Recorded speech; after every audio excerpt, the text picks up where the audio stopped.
Hey guys, what's up? It's your girl B and welcome back to my channel. Today I am going to be teaching you how to do this everyday makeup look, and my tutorial today is for absolute beginners. I did this entire makeup look today using about 8 products more or less. So it just goes to show that you don't need to have an entire makeup collection to have a great makeup look like this. By the way, if you don't already know me, my name is Bianca and I am a makeup artist that posts all things beauty. So if that is the kind of content that you like to watch, then please hit that subscribe button and let's start the tutorial.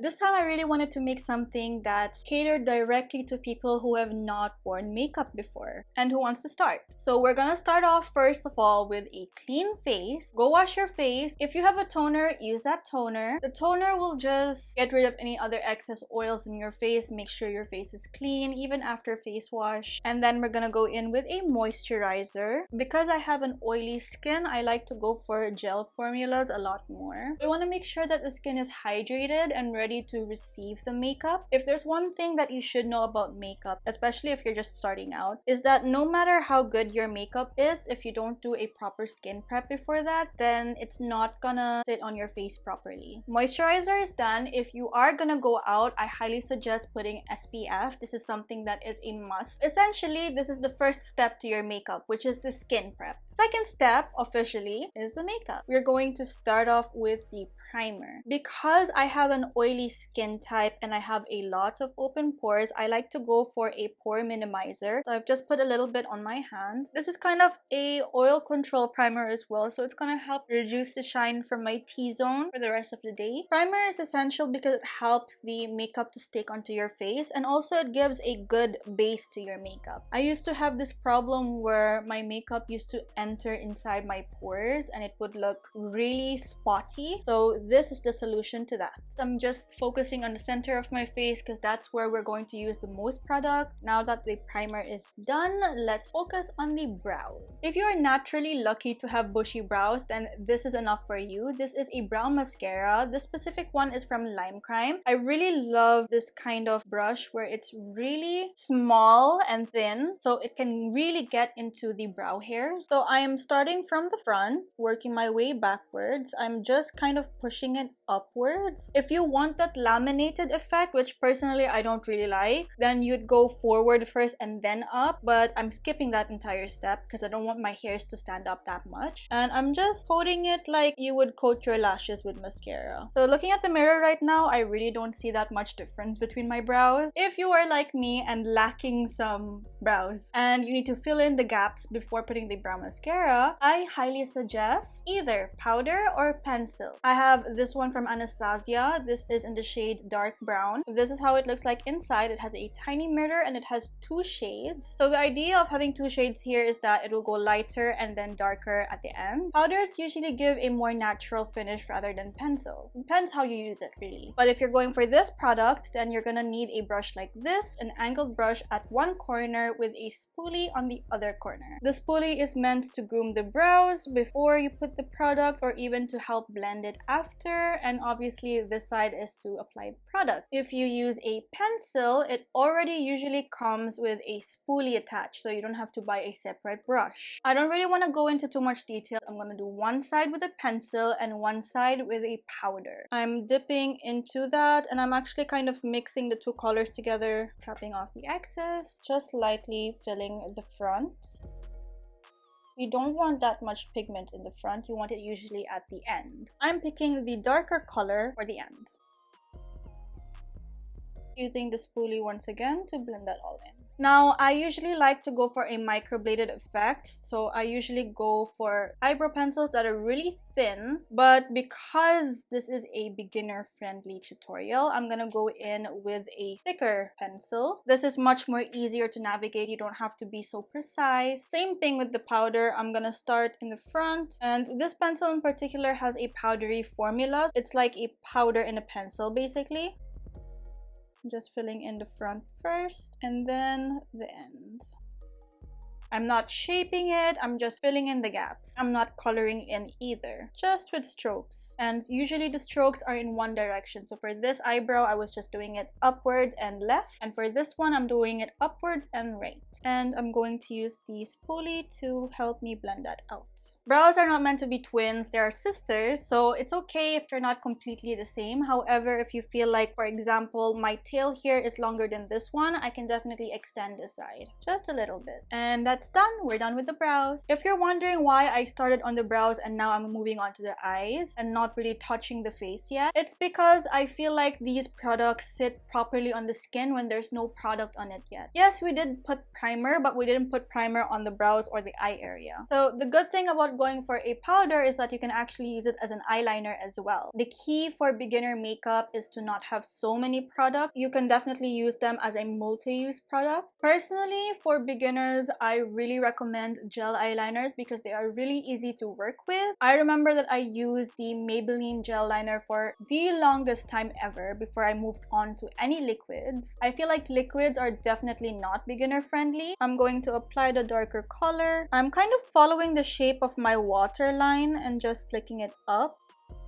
My eye is very curved. For monolids, you want to find the most flat surface, which is for me the center of my eye, to connect with the edge of the liner wing that you just did. Personally, I like a much thicker straight wing. It really depends on you and your eye shape, but this brush is really going to help me achieve that super easily. From the center of my eye, I'm just extending that towards the end of the tail that I've just done. And now I'm just filling that in. This is just an option. You don't really have to do your eyeliner like this. You can just get the eyeliner itself. I'm just trying to show you how makeup can be multi-use if you want it to be. So this time I'm actually gonna go in with a liner pen because I don't have any gel on me right now. Also, if you're not so confident about your eyeliner, this is a good way to start. Starting with a powder first to kind of trace out where you want the eyeliner and then filling in with an actual eyeliner. That's a really good trick to make sure that your eyeliner is even, to make sure you don't make any mistakes, because if it's powder, it's very easy to just fix it. So now I'm just following what I've already done with the powder. Alright, I'm done with this wing. That's how it's looking right now. It really depends on you what kind of eyeliner you like. If you like it higher, thinner, lower, more curved. I'm gonna do the other side really quickly off camera and I'll be right back.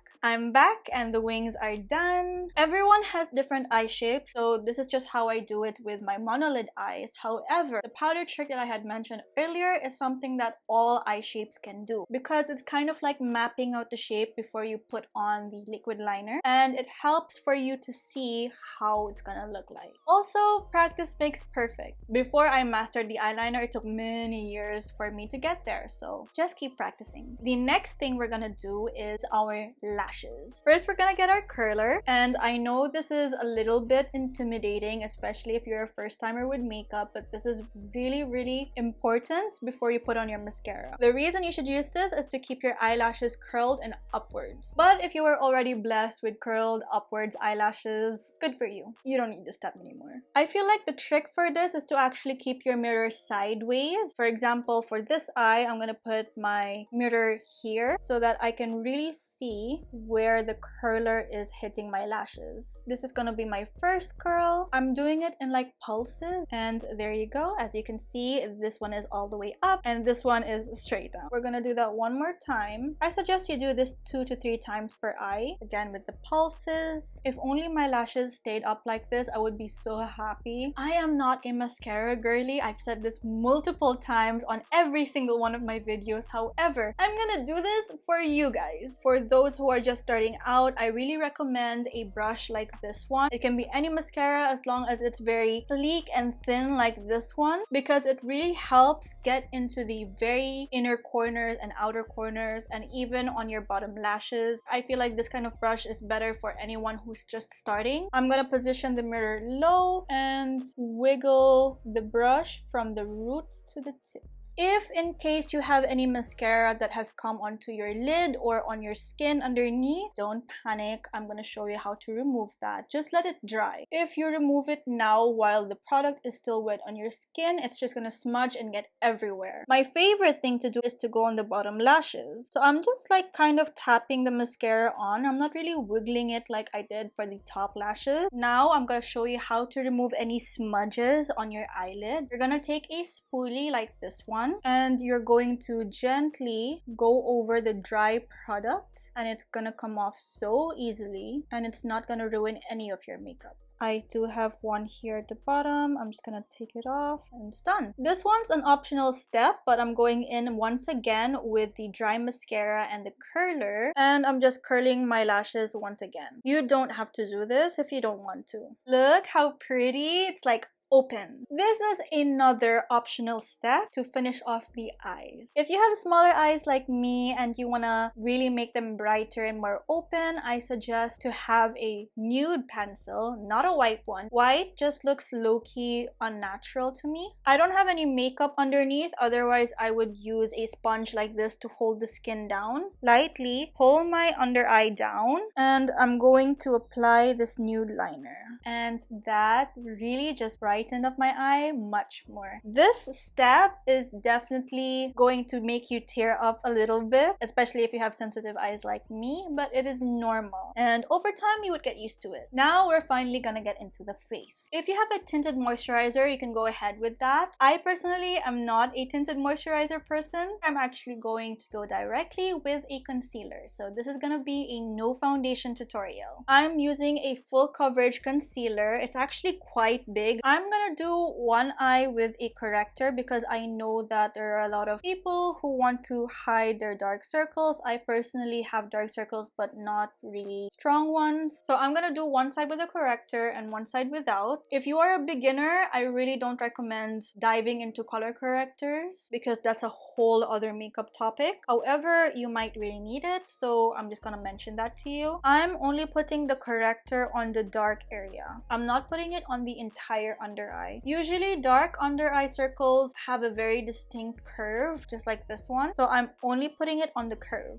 Again, this is completely optional. You can skip it, especially if you have a full coverage concealer. And I'm going to use my ring finger to just blend that on its place. If you have a brush, it's even better. You can already see the difference. This one is definitely neutralized and this one still has the dark circle here. For the concealer, I would really recommend a beauty blender or a brush like this that's very dense. You can use your fingers as well, but for me, that's really messy. I don't really like getting stuff on my fingers. I'm focusing a little bit of that product here onto the inner corner of my under eye. Just a little bit here for a lifting effect. I do have these veins here on my temples. I want to cover them, so I'm gonna put one dot of this there as well. Usually, when you want to cover something on your face, you focus on the T-zone. That's usually where you want the most coverage. I have a lot of scars here that I want to cover, so I'm putting one here and one below, around my mouth, around my chin. You don't need two concealers, but if you can have one that's for spot correcting and one that's for the entire face, it's much better. For this side, I'm going to do the spot correcting, and for this side, I'm just going to use the same concealer. You can make your own decision. I'm going to dot those little acne scars and pimples that I have with this formula using the tiniest amount of product, and then I'm going to use a brush to blend everything out. I'm starting in the inner corner because that's where I first put the concealer, bringing it outwards and then going down around my mouth. I'm basically following the order in where I placed my concealer. And then for my nose, I'm actually just going to use the remaining product in my brush and I'm going to buff that into my nose. And whatever left is remaining on my brush, I'm just going to sweep that over my eyelid. If you have a smaller, denser brush than this one, it would be much better for spot correcting. I'm not spreading that, I'm just blending it in place where I put the spot corrector.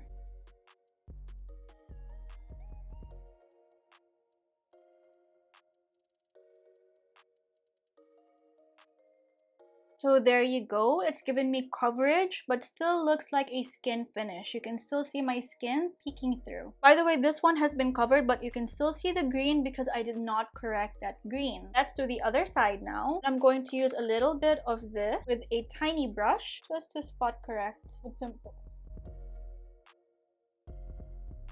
Also, since we didn't correct on this side, I'm going to show you the effect of the correction if I do it on this side where I also have veins. So I'm just putting it directly on the veins itself. I'm first blending this one because this product tends to set really quickly. Now I'm going to blend the rest of the concealer the same way that I did on this side, blending outwards and upwards onto my temple where I wanted to cover that vein. Usually the redness is towards the center of the face. That's why I placed most of the concealer in this area. I feel like this area has actually covered up much better than this side. However, it's really not that big of a difference. You can still use one concealer for the entire face and for spot correcting. The last area where we're going to be putting the concealer is our forehead, just at the center, because usually we also have some redness there. I'm putting one dot, I think that's enough, and using the brush again, I'm just going to spread that out. I'm spreading it down as well towards the center of my nose. Even if you don't really have any redness here, it's just to really unify the entire look. It's gonna look weird if you have concealer in this area but you don't have anything on your forehead. And I'm just brushing whatever's left in between the eyes. I'm not sure if the difference is showing on camera, but this under eye is looking much more brighter than this under eye. It has covered the dark circles, but I still see the discoloration underneath, whereas this one I don't see anything at all. The next step is blush. I'm not gonna go over contour, I'm not gonna go over highlight, because you still need to start from somewhere, and that somewhere is blush. Once you get the concept of blush, then you can go ahead with bronzer, with highlighter. Again, I'm all about multi-use products when you are a starter. It is a blush and lip cream that you can also use on the eyes if you like. So I like that you don't need to use a brush with this, and it's very easy to blend. I'm gonna do one side with a brush and one side without so you can see the difference. If you want a fuller appearance, then you can place the blush here. As for myself, I want to create the illusion of higher cheekbones, so I'm applying the blush pretty high right here, and I'm using the same brush to blend that out. And the good thing about this is that it's very easy to blend. Even if you feel like you've put so much product, just keep blending and it will work out. These kind of formulas are usually very beginner friendly. I've just blended it out and it looks so beautiful on the skin. For the next side, I'm going to use my fingers. I'm using 2 fingers, blending out so effortlessly. If you are using your fingers and you have a little bit left, you can also put that across your nose for a little cute bunny effect, just on the side. This will kind of give a little bit of a contour as well with the blush, but I'm not doing it for the contour. I'm just adding it a little bit to kind of unify everything. This is the side with the brush and this is the side with my fingers. For the lips, you can go either directly on your lips, but I like to use my finger so that I have more control over where it's placed. I usually first put a lip balm because I have very dry lips, so we're gonna do that really quickly. And then I've picked up some of the product on my finger and I'm just tapping where I want the product to be.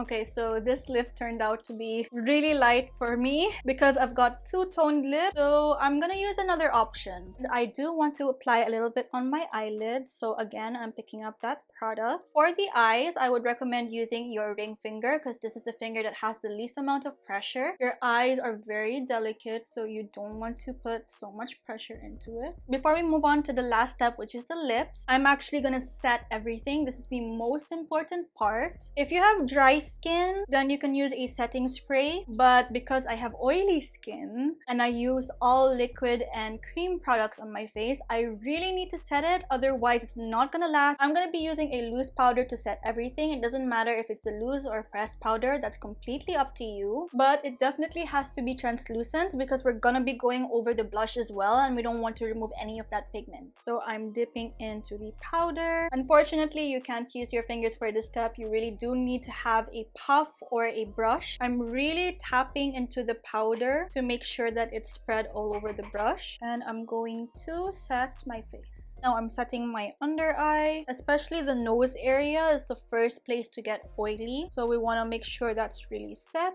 I like to actually put extra powder on my T-zone because it usually needs it the most. My chin area, around my mouth, my temples, and where we've done the spot correction. For the blush, it's much better if you have a powder blush to set it because it's just going to give you more color. However, we are trying not to have too much product, so I'm going to put the same powder. Just make sure that you tapped off the excess, and I'm going to very lightly go over that blush. And you want to make sure that you're tapping in, you're not rubbing it in, so that we don't lose the pigment and the blend. Alright, the face is finally done. It's very monochromatic, this look. With just one product, you look very well put together because all of the colors are going together. For the lips, however, I'm gonna change it up a little bit because it's a little too light for my two-toned lips. Usually, I don't really use a lipstick for everyday makeup. I use a Labello, which has a tinted pink color to it, but I recently discovered this kind of product and I fell in love. This is not a lip balm, but it is pretty hydrating. It has a blotted lip applicator and a fuller lip applicator, meaning you can customize the coverage that you have on your lips. Not only is it very hydrating and glossy, which gives a plump look effect on your lips, even if you eat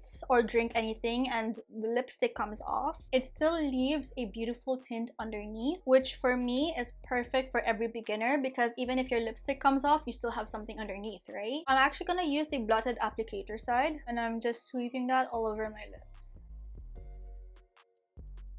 It is an everyday look, so I don't want it to be too done. I usually like to overline my lips, but because this is an everyday makeup look tutorial, I'm not gonna do that. For an everyday look, I guess this one's a pretty dark color, so I would definitely go with a more muted color, which means I'm gonna be ordering more of this. And with that, we are done. So what do you guys think? I really hope that this tutorial was really easy to follow because that was the point of this entire video. I really tried not to make anything too complicated and I really like how it turned out actually. So there is still going to be some of your skin peeking through and I kind of like that as a natural makeup look and I hope you like it as well. I feel like there's nothing on my skin. It's very lightweight because we used very minimal products. Putting the skincare aside, these are the makeup items that you need as a beginner. So the first is a primer. The second is a brow pencil or a brow powder. I've given you the option. You can choose what you feel is best for your brows. And that's for those who don't have bushy brows. But if you do have bushy brows, then you just need the brow mascara. An eyeliner gel. Again, unfortunately, I don't have a gel on me, so I've used a liquid liner today. The next is mascara. For the face, the next is concealer, setting powder, and the multi-use product, which is for the cheeks, lips, and eyes.